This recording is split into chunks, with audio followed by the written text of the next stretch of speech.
పోర్ట్లు fishing హార్బర్లను రాష్ట్ర సంపదగా తీర్చిదిద్దాలని సీఎం చంద్రబాబు అధికారులను ఆదేశించారు. మత్స్యకారులకు ఎలాంటి ఇబ్బంది తలెత్తకుండా ఆ ప్రాంతానికి మరింత ఆదాయం సమకూర్చేలా ఫిషింగ్ హార్బర్లను మైనర్ పోర్ట్లుగా అభివృద్ధి చేసే అంశాన్ని పరిశీలించాలని సూచించారు. పీపీపీ విధానంలో వీటిని అభివృద్ధి చేయాలని, రోడ్లు, పోర్ట్లు, ఎయిర్పోర్ట్లు, ఫిషింగ్ హార్బర్ల అభివృద్ధి లక్ష్యంగా త్వరలో ఏపీ లాజిస్టిక్స్ కార్పొరేషన్ ఏర్పాటు చేయాలని అన్నారు. పోర్టులు, ఫిషింగ్ హార్బర్లను రాష్ట్ర సంపదగా తీర్చిదిద్దాలని సీఎం చంద్రబాబు అధికారులను ఆదేశించారు. వచ్చే ఏడాదికి 4 పోర్టులు, 4 హార్బర్లు సిద్ధం చేయాలని దిశానిర్దేశం చేశారు. తొలి దశలో కుప్పం, దగదర్తి, అమరావతి, శ్రీకాకుళం ఎయిర్పోర్ట్ల నిర్మాణం చేపట్టాలన్నారు. పీపీపీ విధానంలో రద్దీకి అనుగుణంగా రాష్ట్ర రహదారుల విస్తరణ చేపట్టాలని సూచించారు. రాష్ట్రంలో ప్రస్తుతం నిర్మాణంలో ఉన్న పోర్టులు, ఫిషింగ్ హార్బర్ల పనుల పురోగతిపై సీఎం చంద్రబాబు ఉండవల్లిలోని క్యాంపు కార్యాలయంలో సమీక్ష నిర్వహించారు. మచిలీపట్నం, రామాయపట్నం, మూలపేట పోర్టుల మొదటి దశ పనులు, కాకినాడ గేట్వే పోర్టు పనులు వచ్చే ఏడాది డిసెంబర్ కల్లా పూర్తి చేయాలని అధికారులను ఆదేశించారు. జువ్వలదిన్నె, నిజాంపట్నం, మచిలీపట్నం, ఉప్పాడ ఫిషింగ్ హార్బర్ల మొదటి దశ పనులు పూర్తి చేయాలని అధికారులకు స్పష్టం చేశారు. పోర్టులు, ఫిషింగ్ హార్బర్లు మన రాష్ట్ర సంపద అని, వాటి నిర్మాణం త్వరగా పూర్తి చేసి వినియోగంలోకి తీసుకురావాల్సిన అవసరం ఉందని చెప్పారు. మత్స్యకారులకు ఎలాంటి ఇబ్బంది తలెత్తకుండా ఆ ప్రాంతానికి మరింత ఆదాయం సమకూర్చేలా ఫిషింగ్ హార్బర్లను మైనర్ పోర్టులుగా అభివృద్ధి చేసే అంశాన్ని పరిశీలించాలని సూచించారు. రాష్ట్రంలో కొత్తగా నిర్మించ తలపెట్టిన కుప్పం, దగదర్తి, అమరావతి, శ్రీకాకుళం ఎయిర్పోర్ట్ల నిర్మాణం ముందుగా చేపట్టాలని సీఎం అధికారులకు నిర్దేశించారు. రాష్ట్రంలో పోర్టులు, ఫిషింగ్ హార్బర్లు మొత్తం కలిపి 20కి తగ్గకుండా అలాగే 14 ఎయిర్పోర్టులు ఉండేలా చూడాలని చెప్పారు. ట్రాఫిక్ రద్దీకి అనుగుణంగా రాష్ట్ర రహదారుల విస్తరణ చేపట్టాలని, వాటిని జాతీయ రహదారులతో అనుసంధానించాలని సూచించారు. పీపీపీ విధానంలో వీటిని అభివృద్ధి చేయాలని, రోడ్లు, పోర్టులు, ఎయిర్పోర్ట్లు, ఫిషింగ్ హార్బర్ల అభివృద్ధి లక్ష్యంగా త్వరలో ఏపీ లాజిస్టిక్స్ కార్పొరేషన్ ఏర్పాటు చేయాలని అన్నారు. ఏజెన్సీ ప్రాంతాల్లో టూరిజం అభివృద్ధి చెందేలా హెలీపోర్టుల ఏర్పాటుకు ప్రణాళిక రూపొందించాలని ఆదేశించారు. రేషన్ కార్డుతో అవసరం లేకుండానే ఎన్టీఆర్ వైద్య సేవా కార్డులను జారీ చేస్తే అక్రమంగా తరలిస్తున్న రేషన్ బియ్యాన్ని అరికట్టడంతో పాటు రాష్ట్ర ప్రభుత్వానికి దాదాపు 2000 కోట్ల ఆదాయం అవుతాయని శాసనసభ పిటిషన్ల కమిటీ చైర్మన్, ఉపసభాపతి కె రఘురామకృష్ణరాజు పేర్కొన్నారు. కార్డుతో సంబంధం లేకుండా పథకాలను అమలు చేస్తే మంచి ఫలితాలు ఉంటాయని ఆయన వివరించారు. ఈ ప్రతిపాదనలను శాసనసభ పిటిషన్ల కమిటీ త్వరలోనే ప్రభుత్వానికి పంపిస్తుందని రఘురామకృష్ణరాజు తెలిపారు. రేషన్ కార్డుతో అవసరం లేకుండానే ఎన్టీఆర్ వైద్య సేవా కార్డులను జారీ చేస్తే అక్రమంగా తరలిస్తున్న రేషన్ బియ్యాన్ని అరికట్టడంతో పాటు రాష్ట్ర ప్రభుత్వానికి దాదాపు 2000 కోట్ల రూపాయలు ఆదా అవుతాయని శాసనసభ పిటిషన్ల కమిటీ చైర్మన్, ఉపసభాపతి కె రఘురామకృష్ణరాజు పేర్కొన్నారు. ఈ మొత్తాన్ని విద్యారంగంపై ఖర్చు చేస్తే విద్యార్థులు ఉజ్వల భవిష్యత్తుకు బాటలు వేయొచ్చని సూచించారు. శాసనసభ ప్రాంగణంలోని తన ఛాంబర్లో పిటిషన్ల కమిటీ సభ్యులు, ఎమ్మెల్యేలు కొణతాల రామకృష్ణ, పి విష్ణుకుమార్ రాజులతో కలిసి విలేకరులతో మాట్లాడారు. ప్రభుత్వ పథకాలకు రేషన్ కార్డును ప్రాతిపదికగా తీసుకుంటున్నారు. కార్డుతో సంబంధం లేకుండా ఎన్టీఆర్ వైద్య సేవలు, ఎన్టీఆర్ భరోసా, పింఛన్లు, ఇతర ప్రభుత్వ పథకాలను అమలు చేస్తే మంచి ఫలితాలు ఉంటాయని ఆయన వివరించారు. అవసరం లేని వారు కూడా రేషన్ కార్డు వినియోగించడంతో దుర్వినియోగం అవుతోందని అన్నారు. ఈ ప్రతిపాదనలను శాసనసభ పిటిషన్ల కమిటీ త్వరలోనే ప్రభుత్వానికి పంపిస్తుందని రఘురామకృష్ణరాజు తెలియజేశారు. హెల్త్ కార్డుకి వైట్ కార్డుకి ఎటువంటి లింకు లేకుండా దాన్ని రేషన్ కార్డు అని పేరు పెట్టి హెల్త్ కార్డుని సెపరేట్గా ట్రీట్ చేయాలి. దీని క్రైటీరియా డిఫరెంట్గా ఉండాలి. అలాగే ఈ మధ్య ముఖ్యమంత్రి గారు కూడా ప్రజలందరికీ ఎక్సెప్ట్ గవర్నమెంట్ ఎంప్లాయీస్ తప్ప, ఎందుకంటే వాళ్ళకి ఇతర సదుపాయాలు ఉన్నాయి కాబట్టి ఈ ఎక్స్పోర్ట్ వ్యవహారాలు, బియ్యం స్మగ్లింగ్ అంటారు, సరే పారబోసే బదులు విదేశాలకి ఎగుమతి ఏదైనా అనుకోండి, అది అక్కర్లేని అవసరం లేకుండా మనం ఈ బియ్యం ఇచ్చినందువల్ల వచ్చిన పరిస్థితి కాబట్టి ఈ హెల్త్ కార్డుని అందరికీ వర్తింపజేస్తాం. ఆరు ఎక్కువ మందికి ఇప్పుడు 1,48 ఆ సంవత్సరం ఒక వ్యక్తికే 20 లక్షలు అవసరం అయిందనుకో, అందరికీ ఒకేసారి గుండెపోట్లు వచ్చేవి కదా ఇంట్లో ఉన్న వాళ్ళకి. ప్రభుత్వం ఆలోచనలో ఉన్నదైతే రాష్ట్ర వ్యాప్తంగా 65 ఏళ్లు పైబడిన వృద్ధులు, దివ్యాంగులు రేషన్ కోసం షాపులకు రావాల్సిన అవసరం లేదని పౌర సరఫరాల శాఖ మంత్రి నాదెండ్ల మనోహర్ స్పష్టం చేశారు. డీలర్లే వారి ఇంటికి రేషన్ తెచ్చి ఇస్తారని అన్నారు. రేషన్ బియ్యం అక్రమ రవాణాను అరికట్టడానికి క్యూఆర్ కోడ్ విధానాన్ని తీసుకొచ్చామని గుర్తు చేశారు. ప్రజలు సరుకుల పంపిణీలో రేషన్ బియ్యం అక్రమ రవాణా జరుగుతున్నట్లు గుర్తిస్తే వెంటనే క్యూఆర్ కోడ్ను స్కాన్ చేసి ఫిర్యాదు చేయాలన్నారు. విజయవాడ విద్యాధరపురం సర్కిల్లో షాప్ నంబర్ 10 మరియు 15 చౌక దుకాణాల్లో రాష్ట్ర పౌర సరఫరాల శాఖ మంత్రి నాదెండ్ల మనోహర్, కమిషనర్ సౌరభ్ గౌర్తో కలిసి నేడు ఆకస్మిక తనిఖీ నిర్వహించారు. తొలుత విజయవాడ విద్యాధరపురంలో వృద్ధ దంపతుల ఇంటికి వెళ్లిన మంత్రి నాదెండ్ల స్వయంగా రేషన్ సరుకులు అందజేశారు. కొద్దిసేపు వృద్ధ దంపతులతో మాట్లాడారు. కొత్త రేషన్ విధానం అమలుపై ప్రజల అభిప్రాయాలు అడిగి తెలుసుకున్నారు. అదేవిధంగా డీలర్లు ఇచ్చే బియ్యం నాణ్యతపై స్థానికుల అభిప్రాయాన్ని అడిగి తెలుసుకున్నారు. అనంతరం విద్యాధరపురం చెరువు సెంటర్ నందున 2 షాపులను మంత్రి తనిఖీ చేశారు. బయట డిస్ప్లే బోర్డు ఏర్పాటు, ఇంటర్నెట్ సౌకర్యం, సర్వర్ పనితీరును అడిగి తెలుసుకున్నారు. డీలర్లు అందిస్తున్న మెటీరియల్ నిల్వలు పరిశీలించారు. ఈ సందర్భంగా మంత్రి నాదెండ్ల మనోహర్ మాట్లాడుతూ ఇంటింటికి సేవ లక్ష్యంతో ముందుకు సాగుతున్నామన్నారు. ఎనీ టైం రేషన్, అదేవిధంగా ప్రతి నెల 1వ తేదీ నుంచి 15 తేదీల్లోపు ఉదయం సాయంత్రం వేళల్లో రేషన్ షాప్ నుంచి లబ్ధిదారులు వారి అనుకూలమైన సమయంలో రేషన్ సరుకులు తీసుకున్న సౌకర్యం కల్పించామన్నారు. జూన్ 1వ తేదీ నుంచి ఇప్పటికీ 3 రోజుల్లో 62,14,000 కార్డుదారుల కుటుంబాలకు రేషన్ సరుకులను అందించామన్నారు. అంటే దాదాపు 42.14% మందికి 3 రోజుల్లో సరుకులు అందజేసినట్టు తెలియజేశారు. అదేవిధంగా 65 సంవత్సరాల పైబడిన వృద్ధులు, దివ్యాంగులకు ప్రతి నెల 1వ తేదీ నుంచి 5వ తేదీలోపు వారి ఇంటి వద్దకే సరుకులు అందజేస్తామని మాట ఇచ్చామని అన్నారు. అందులో భాగంగా 3 రోజుల్లో 6 లక్షల మందికి వారి ఇంటి వద్దనే సరుకులు అందజేసినట్లు తెలిపారు. ఈ నెల 5వ తేదీలోపు మిగిలిన వృద్ధులు, దివ్యాంగులకు వారి ఇంటి వద్దకే వెళ్లి సరుకులు అందజేస్తామని వివరించారు. మేము సరుకులు ఈ రోజున పూర్తి చేయగలిగాం. అంటే సుమారు 42.14% ఈ 3 రోజుల్లోనే వాళ్ళకి రేషన్ సరఫరా చేయగలిగాం. ఈ గతంలో ఎప్పుడు కూడా ఇటువంటి కార్యక్రమం జరగలేదు. అంత అద్భుతంగా ఈ కార్యక్రమాన్ని ప్రజల్లోకి తీసుకెళ్తున్నాం. ఇప్పుడే మీరు చూశారు, ఇంటింటికి కూడా వెళ్ళి ఎవరైతే వృద్ధులు 65 సంవత్సరాలు నిండిన వారు ఉన్నారో, ఎవరైతే ప్రభుత్వం నుంచి దివ్యాంగులుగా పెన్షన్లు తీసుకుంటున్నారో దాదాపు 15,74,000 మందికి రాష్ట్ర వ్యాప్తంగా సరుకులు అందించే విధంగా మేము ఏర్పాట్లు చేశాం. ఈరోజు ఆ సంఖ్య కూడా దాదాపు 6 లక్షలకి చేరింది. రేపటికల్లా ఇంకొక 6 లక్షలు పూర్తి చేసుకుని ఖచ్చితంగా ఆ కార్యక్రమాన్ని కూడా ప్రజలకి మరింత మెరుగైన సేవలు అందించడానికి మేము చేస్తున్న ఈ కార్యక్రమం చాలా మేలు చేసే విధంగా. కావాలని కొంతమంది అపోహలు సృష్టిస్తున్నారు, కావాలని కొంతమంది సమాచారం తెలియక ఇబ్బంది పడుతున్నారు.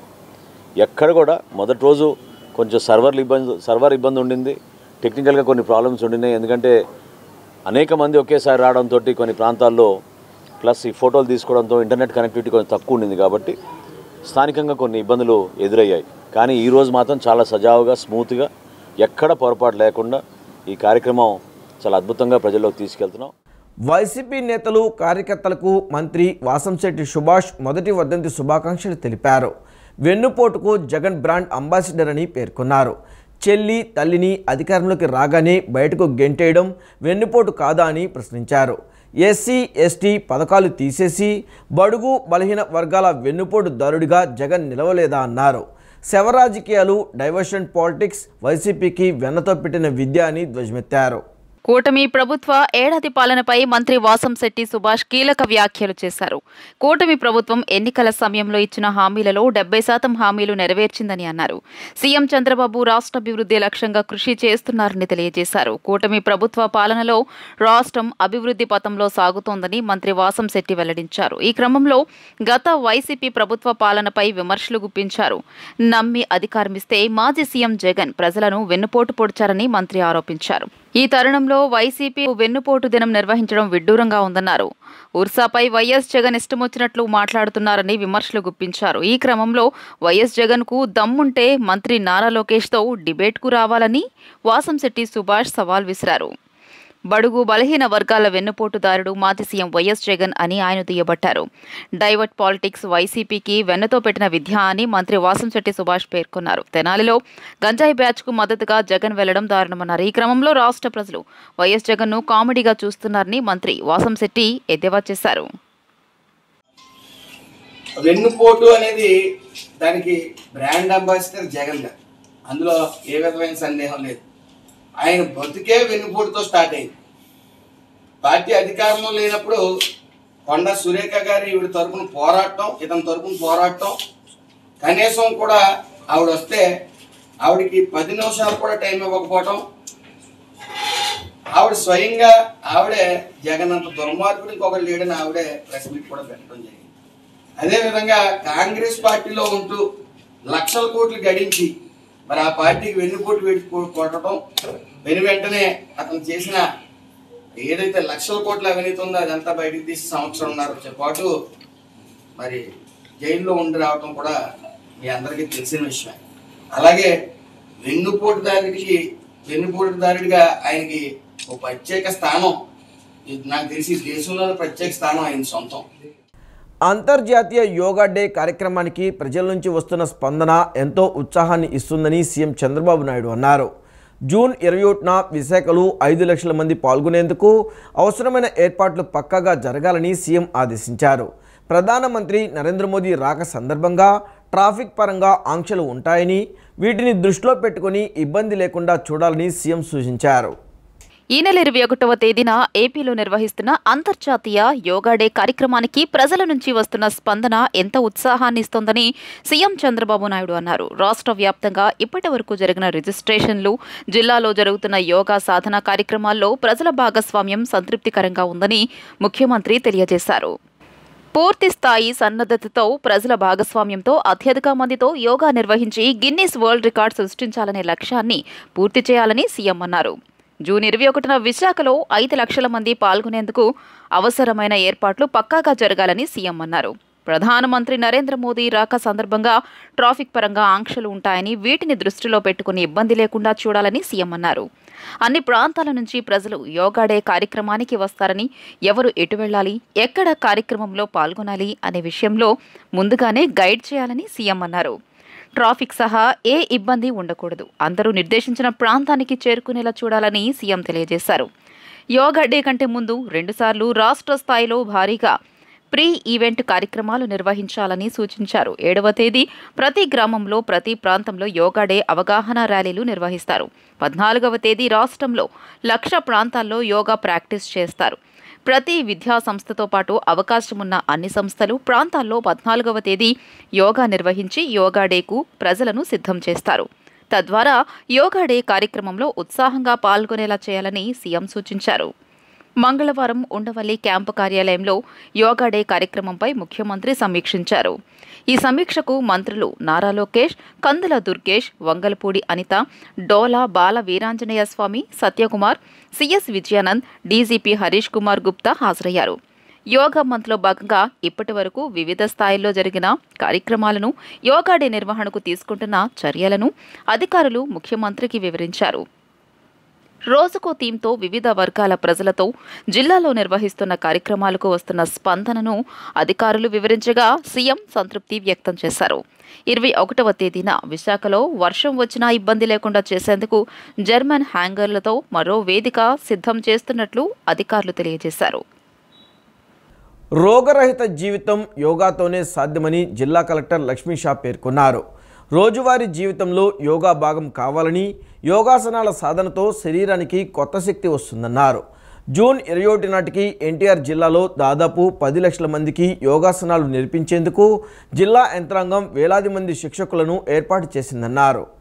భారతీయ వారసత్వ సంపద అయిన యోగాసనాల సాధనను నేడు ప్రపంచమంతా అనుసరిస్తోందని, ఇది మన దేశానికి గర్వకారణమని ఎన్టీఆర్ జిల్లా కలెక్టర్ డాక్టర్ జి లక్ష్మీషా అన్నారు. యోగాంధ్ర 2025 మాసోత్సవాల్లో భాగంగా 15వ రోజు బీఆర్టీఎస్ యోగా స్ట్రీట్లో ఆయుష్ శాఖ జిల్లా అధికార యంత్రాంగం విజయవాడ నగరపాలక సంస్థ ఆధ్వర్యంలో జరిగిన ప్రత్యేక కార్యక్రమంలో మాజీ సైనికోద్యోగులు, పెన్షనర్లతో కలిసి కలెక్టర్ లక్ష్మీషా యోగాసనాలు చేశారు.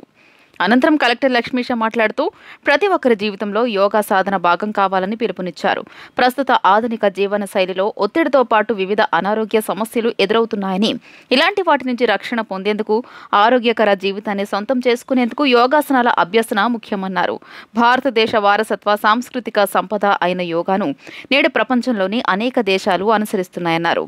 జూన్ 21 నాటికి ఎన్టీఆర్ జిల్లాలో దాదాపు 10 లక్షల మందికి యోగాసనాలు నేర్పించేందుకు జిల్లా యంత్రాంగం వేలాది మంది శిక్షకులను ఏర్పాటు చేసిందన్నారు. గ్రామ స్థాయి నుంచి జిల్లా స్థాయి వరకు ప్రతిరోజు ప్రత్యేక యోగా కార్యక్రమాలు జరుగుతున్నాయన్నారు. యోగా సాధనను జీవితాంతం ఆచరించేలా ప్రజలను ప్రోత్సహిస్తున్నట్లు తెలియజేశారు. రోజువారీ జీవితంలో ఎదురయ్యే ఒత్తిడిని యోగా సాధన ద్వారా అధిగమించవచ్చునని, ఇది పరిశోధనలో రుజువైందని పేర్కొన్నారు. యోగా సాధనతో శరీరంలో నూతన శక్తి వస్తుందన్నారు.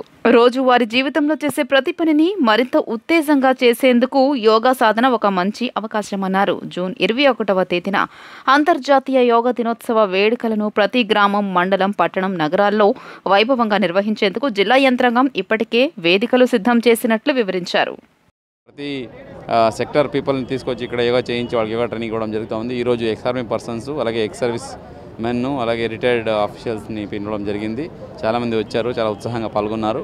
దీని ముఖ్య ఉద్దేశం ఏంటంటే యోగాంధ్ర కార్యక్రమంలో మన జిల్లాలో 10 లక్షల మందికి, రాష్ట్రంలో 2 కోట్ల మందికి యోగా నేర్పించి వాళ్ళు యోగా ప్రాక్టీస్ చేసేలా చేసి వాళ్ళ స్ట్రెస్ ఫ్రీ లైఫ్ లీడ్ చేయడానికి, వాళ్ళ ప్రొడక్టివిటీ పెరిగడానికి ఈ కార్యక్రమం చేపట్టడం జరుగుతూ ఉంది. ఇప్పటికీ చాలా అవేర్నెస్ వచ్చింది. ప్రతి గ్రామాల్లో కాంపిటీషన్ చేశాము. అలాగే ఇప్పుడు మండల స్థాయి, జిల్లా స్థాయి కాంపిటీషన్ జరుగుతున్నాయి. ప్రతి సచివాలయాల్లో, అలాగే ప్రతి గ్రామాల్లో, ప్రతి మండలాల్లో కూడా, ప్రతి ఆఫీసెస్లో కూడా ఈ యోగా కార్యక్రమం ప్రతిరోజు జరుగుతున్నాయి. రోజుకి దాదాపు 100 నుంచి 150 ప్లేస్లో యోగా శిబిరాలు జరుగుతున్నాయి. ప్రతి ఒక్కరు పాల్గొంటున్నారు, మంచి ఉత్సాహంగా ఉన్నారు. సో ఇది మన భారతది పరంపర. ఇది యోగా మన దేశంలో పుట్టిండేది. ఇప్పుడు వేరే రాష్ట్ర వాళ్ళు, వేరే దేశం వాళ్ళు దీన్ని ప్రాక్టీస్ చేస్తున్నారు. సో ఇప్పుడు ఇండియాలో దాన్ని మళ్ళీ రీస్టార్ట్ లాగా అయింది ఇది. సో ఇంత అంతర్జాతీయ యోగా దినోత్సవాన్ని పురస్కరించుకొని జూన్ 21 వరకు ట్రైనింగ్ లాగా జరిగి, అదైన తర్వాత అందరూ ప్రాక్టీస్ చేసుకునేలాగా ఈ కార్యక్రమం ముందుకు తీసుకెళ్తాము. ఇది ఒక మంచి పరిణామం. దీనివల్ల మనకు అడ్మినిస్ట్రేషన్లో అయితేనేంటి, సొసైటీ ఇంప్రూవ్మెంట్లో అయితేనేంటి, మంచి బిహేవియర్, అలాగే హ్యాబిట్స్ ప్రాక్టీస్లో అయితే, హెల్తీగా అయితేనేంటి, అన్ని రకాలుగా ఉపయోగపడుతుంది. ప్రతి ఒక్కరు ముందుకు రావాలి, ఈ కార్యక్రమాన్ని సద్వినియోగం చేసుకోవాలని సందర్భంగా కోరుకుంటున్నాను. వైసీపీ పాలనలో అధికారులు ప్రజాప్రతినిధులను చిత్రహింసలకు గురిచేశారని మాజీ మంత్రి నక్కా ఆనంద్ బాబు అన్నారు. జగన్ రౌడీ షీటర్లను పరామర్శించడాన్ని ఆయన తప్పుబట్టారు. ఇసుక మాఫియా గురించి ప్రశ్నిస్తే వరప్రసాద్ను వేధించారని, డ్రైవర్ సుబ్రహ్మణ్యాన్ని ఎమ్మెల్సీ అనంతబాబు చంపి డోర్ డెలివరీ చేశారని గుర్తు చేశారు. వైద్యుడు సుధాకర్ను ఘోరంగా హింసించి చంపారంటూ ఆరోపణలు గుప్పించారు. శాంతి భద్రతలు పరిరక్షణ, సమస్యల పరిష్కారానికి కృషి చేస్తున్నామని ఆనంద్ బాబు తెలిపారు. ప్రజలపై జగన్ కోపం రోజురోజుకు పెరిగిపోతుందని, తనకు ప్రతిపక్ష హోదా కూడా ఇవ్వలేదనే ఫ్రస్ట్రేషన్తో బ్లేడ్, గంజాయి బ్యాచ్లు, రౌడీ షీటర్ల పంచన చేరుతున్నాడని తెలుగుదేశం పోలిట్ బ్యూరో సభ్యులు నక్కా ఆనందబాబు ధ్వజమెత్తారు. ప్రజా జీవితానికి ఇక పనికిరాని జగన్ను అసాంఘిక శక్తుల సంఘానికి గౌరవాధ్యక్షుడి బాధ్యతలు స్వీకరించేలా ఉన్నాడని ఎద్దేవా చేశారు. జగన్ పరామర్శకు వెళ్లిన వారిపై రౌడీ షీట్లు వైఎస్ఆర్సీపీ ప్రభుత్వం నుంచి ఉన్నవే అని స్పష్టం చేశారు. ప్రశ్నిస్తే సొంత చెల్లినే రోడ్డు మీద గెంటిన జగన్ ఈ ప్రభుత్వంలో ప్రశ్నించడం నేరమని మాట్లాడడం విడ్డూరమని మండిపడ్డారు. తెనాలిలో జగన్ చేసిన యాగి చూసి ప్రజలు నవ్వుకుంటున్నారని అన్నారు.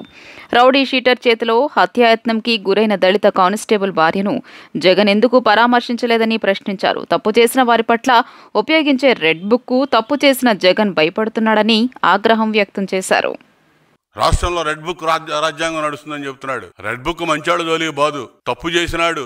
ఆ 5 ఏళ్లలో ఎవడైతే పనికిమాలిన పనులు చేశాడో, చట్ట విరుద్ధమైన కార్యకలాపాలు పాల్పడ్డారో, ఎవరైతే అడ్డగోలు దోపిడీకి పాల్పడ్డారో వాళ్ళని శిక్షించడానికే తప్ప ఏ అమాయకుడి జోలికి పోవడానికి రెడ్ బుక్ లేదు. నువ్వు భయపడతా ఉన్నావు, నువ్వు ఎక్కడ దొరికిపోతావునని చెప్పి రెడ్ బుక్ అని చెప్పి భయం పట్టుకుంది మీ అందరూ కూడా. ఇలా ఇంకా మాట్లాడుతున్నాడు, ప్రశ్నించే గొంతులను అణగదొక్కుతున్నారంట. ఇసుక మాఫియాని ప్రశ్నించినందుకు దళిత యువకుడు నువ్వు శిరోముండం చేసి ఆ రోజున అణగదొక్కింది. పొంగనూరులో మద్యం మాఫియాని ప్రశ్నిస్తే ఓం ప్రకాష్ ని తెల్లారిపాటికి శవం ఐదేలాడు. నువ్వు చేపించావు ఇవన్నీ కూడా, నీ నాయకులు చేపించావు, నువ్వు చేపించావు. ఎల్జీ పాలిమర్స్ ఘటనపై నిజాలు మాట్లాడినందుకు సోషల్ మీడియాలో రంగనాయకం మీద కేసులు పెట్టి జైలుకు పంపించావు. ప్రజా రాజధాని గురించి మీద ఉద్యమం చేస్తుంటే దళిత రైతులకు బేడీలేసి ఊరేగింపులు చేశావు. నువ్వు చేసింది ఇలా 5 ఏళ్లు నువ్వు చేసిన పరిపాలన ఇటువంటిది. నీకు అవన్నీ గుర్తు రాకుండా ఇలా తెనాలి పోయి సందుల్లో గొంతుల్లో తిరిగి ఏదో జనం వచ్చారన్నట్టుగా చూపించిన ఈ సాక్షి ఛానల్లో రిపీటెడ్ గా నానా యాగి చేసి వస్తామని చూసాం. 5 ఏళ్లు ఒక్క పరామర్శ చేయాల ముఖ్యమంత్రిగా ఉన్నప్పుడు. రాష్ట్రంలో ఎంతమంది హత్యలు, అత్యాచారాలు గావించబడినా ఏనాడు తాడేపల్లి ప్యాలెస్ దాడి బయటికి రాలా. ఈ రోజు రౌడీ షీటర్ కుటుంబాన్ని పరామర్శించడానికంట. రౌడీ షీటర్,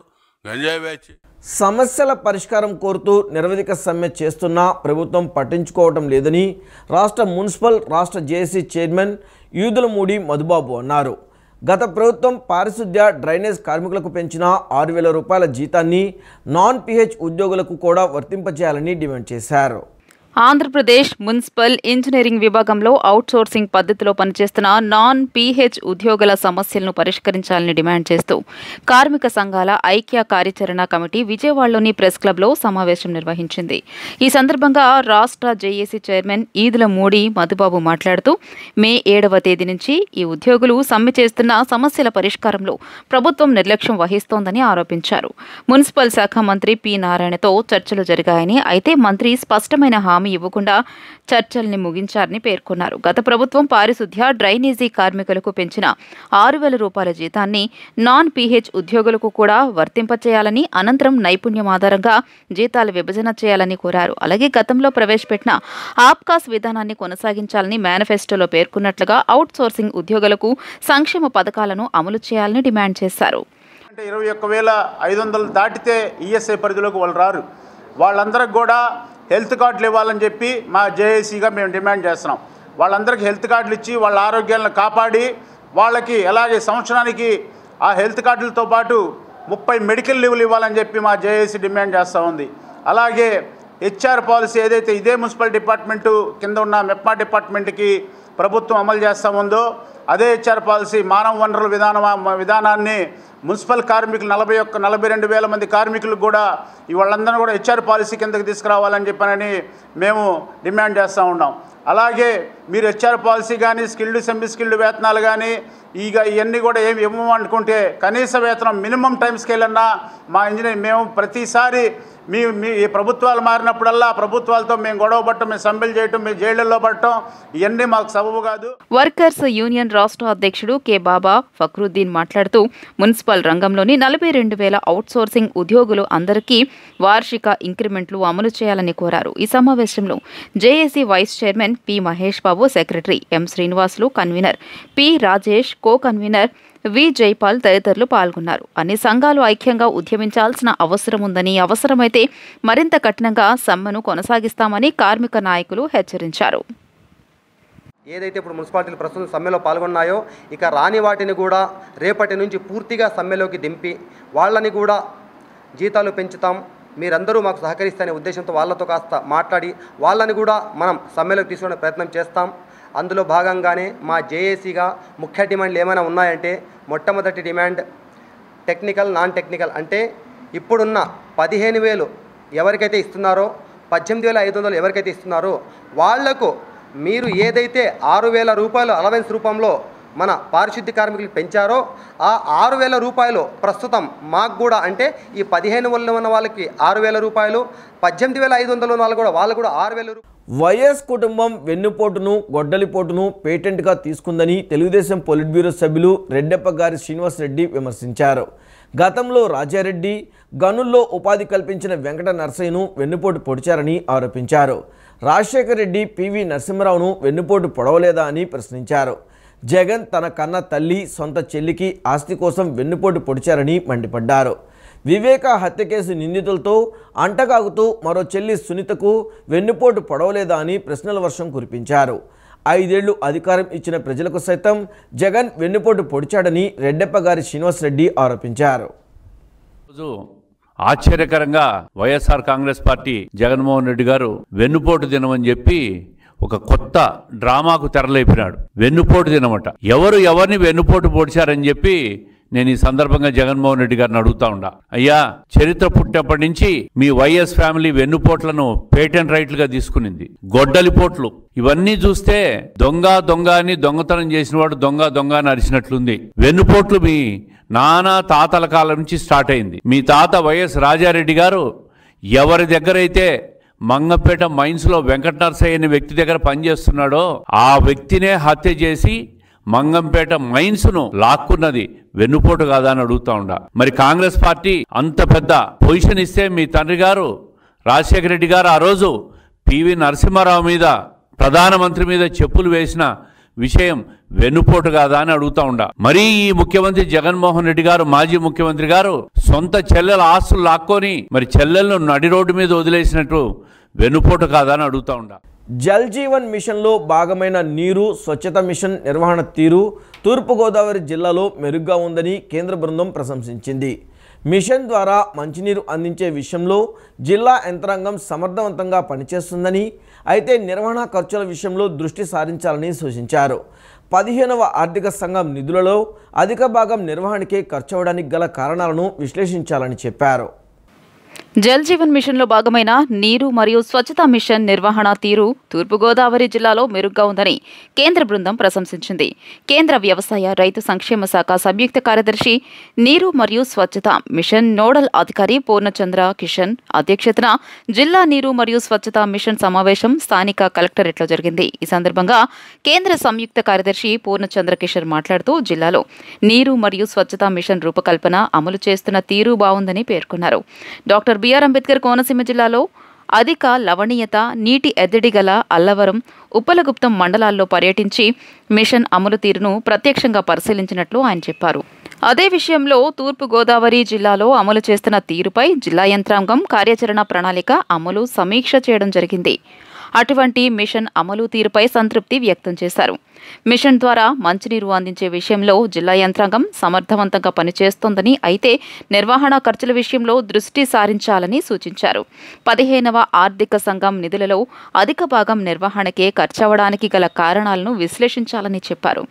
జిల్లా నీరు మరియు స్వచ్ఛతా మిషన్ సమావేశాలను ప్రతి నెలా తప్పక నిర్వహించాలని సూచించారు.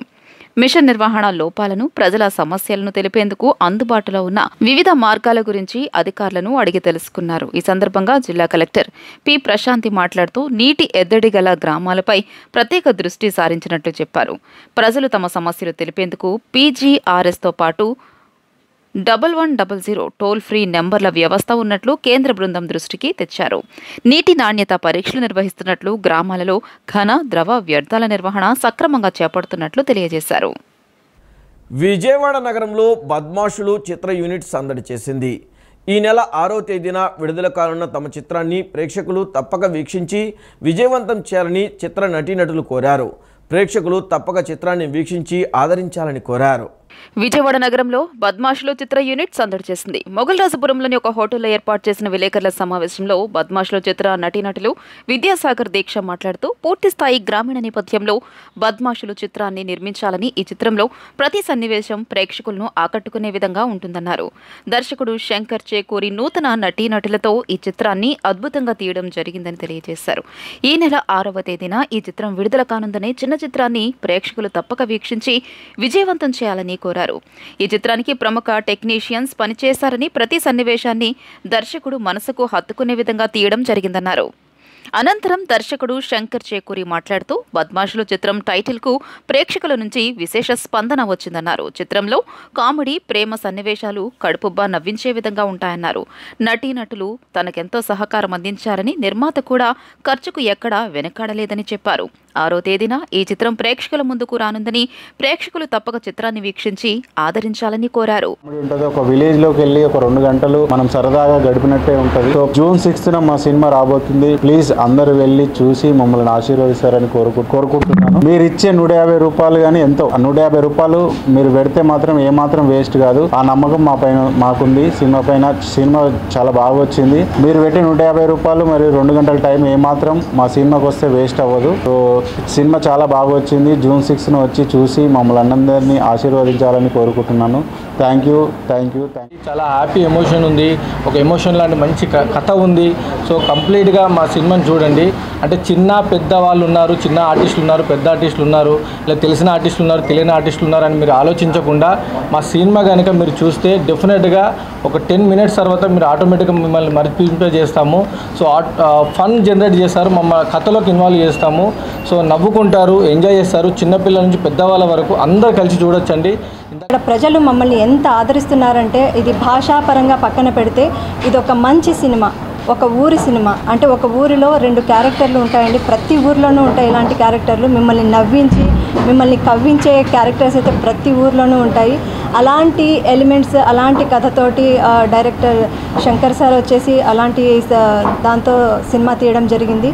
అందులో నేను ఒక లీడ్ క్యారెక్టర్ చేయడం నేను చాలా అదృష్టంగా భావిస్తున్నాను. గన్నవరంలో అక్రమాలు, అరాచకాలతో ప్రజలను వేధించిన అక్రమార్కులు మాత్రమే జైలుకు వెళ్లారని, అమాయకులపై ఒక్క కేసు కూడా పెట్టలేదని టీడీపీ రాష్ట్ర కార్యదర్శి దొంతు చిన్న స్పష్టం చేశారు. గన్నవరం మాజీ ఎమ్మెల్యే వంశీమోహన్పై అక్రమ కేసులు పెట్టారంటూ జడ్పీటీసీ ఎలిజబెత్ రాణి చేసిన ఆరోపణలను దొంతు చిన్నా ఖండించారు. గన్నవరం మీడియాతో మాట్లాడుతూ గన్నవరంలో మాజీ ఎమ్మెల్యే వంశీ ప్రోద్బలంతో వైసీపీ గోండాలు తన ఇంటిపై దాడి చేసి తన కారును తగలబెట్టారని, అనంతరం టీడీపీ కార్యాలయంపై దాడి చేసి కార్యాలయాన్ని ధ్వంసం చేయడంతో పాటు అక్కడ వాహనాలను తగలబెట్టిన సంగతి గన్నవరంలో ప్రజలందరూ చూశారని గుర్తు చేశారు. టీడీపీ కార్యాలయం పైన తన ఇంటిపైన దాడి చేసిన అరాచక శక్తులు మాత్రమే జైలుకు వెళ్లారని చెప్పారు. మీలాగా అక్రమ కేసులతో వేధించడం తెలుగుదేశం పార్టీకి అలవాటు లేదని, ఏ తప్పు చేయని చంద్రబాబు నాయుడును 52 రోజుల పాటు జైల్లో ఉంచిన ఘనత మీ నాయకుడు తొగ్లక్కే దక్కుతుందన్నారు. గన్నవరం గాంధీబొమ్మ సెంటర్లో రహదారికి అడ్డంగా కూరగాయల దుకాణాలు ఏర్పాటు చేయడంతో రహదారి ఇరుకుగా మారి తరచూ ప్రమాదాలు జరుగుతున్నాయని, దీన్ని నివారించేందుకు ఆక్రమణలను తొలగించామని చెప్పారు. వాళ్ళకి ఆనాడు అధికారం ఉండటం వల్ల మేము ఏ తప్పు చేయనప్పుడు కూడా 90 మీద 40 మంది గోండాలని రౌడీజాన్ని పంపి సుపారీ వ్యాఖ్యని పంపి నన్ను సంపటాకి చేసింది గన్నవరం శాసనుడు అవునా కాదా, మీ నాయకులు అవునా కాదా? ఆ తర్వాత కదా మీరు నా ఆఫీస్కి వచ్చేసి నా ఆఫీసులో మా కార్డులు కాల్ చేసి, నా ఇంటికి వచ్చి నా కార్డులు కాల్ చేసి, నా ఇంటికి వచ్చి నా ఇల్లుని ధ్వంసం చేసి ఆ కార్యకర్తలందరినీ మేము వాళ్ళు చేసిన తప్పులు మీరు తప్పు చేశారో ఆ రోజు గవర్నమెంట్ మీకు అధికారం అని చెప్పేసి మేము వాళ్ళు ఎవరైతే తప్పు చేశారో వాళ్ళని మేము అరెస్ట్ చేయించిన మాట వాస్తవం. అలాగే పరంధామి గురించి కూడా మాట్లాడింది. పరంధామికి ₹1 కోటి పొలాన్ని మేము పాడు చేసామంట, ₹1 కోటి ఆస్తిని పాడు చేసామంట. అమ్మాయికి తెలుసో తెలియదు కూడా నాకు తెలియదు. ఏదో మన అవకాశం కుదిరి అన్ని రాష్ట్రపతి ఇనామినేషన్లో ఆ అమ్మాయి కూడా అందులో భాగంగా జడ్పీటీసీ అయింది. సరే జడ్పీటీసీ ఆమె తెలుసుకుని మాట్లాడాలి, సబ్జెక్ట్ తెలియాలి, అక్కడ ఉన్నదని తెలుసుకుని మాట్లాడాలి. శాసనం మీద సవాల్ విసరడం ఏంటి? దేనికి సవాల్ విసిరావు నువ్వు రా? నేను కూడా వాస్తవంగా జనాన్ని తెలియజేసి మాట్లాడటం ఏది లేదు, నీకు చెప్పాల్సిన అవసరం నీ మీద సవాల్ విసిరేసినంత కూడా కాదు. ఈ వార్తలు ఇంతటితో సమాప్తం. నమస్కారం.